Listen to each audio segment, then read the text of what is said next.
पाण्याच्या पिण्याची जी सुविधा केलेली आहे एक ठिकाणी म्हणजे जे जिथे बालवाडी जी होती आपल्या शाळेमध्ये म्हणजे माझ्या घराजवळ स्वस्त धान्य दुकान जवळ तिथं सुद्धा जे पाण्याचं जे आरओ मशीन जे बसवलेलं आहे त्या आरओ मशीन मध्ये जे टँकरनी पाणी आणून ओततात आणि अक्षरशः त्या पाण्याचा डिझेल पेट्रोल सारखा वास येतो आणि ते पाणी पिण्यात येतं 1 रुपया लिटर प्रमाणे ते पाणी भेटतं पण ते पाणी जर पिल्यानंतर लोकांच्या आरोग्याला जर धोका झाला तर त्याला जबाबदार कोण राहील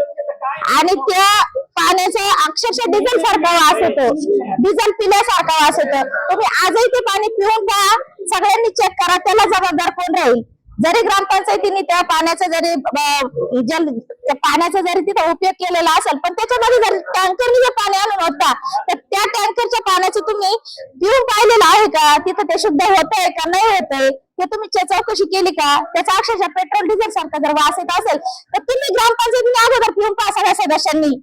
आणि मग ते गावासाठी त्याचा उपयोग करा हीच माझी नम्र विनंती राहील।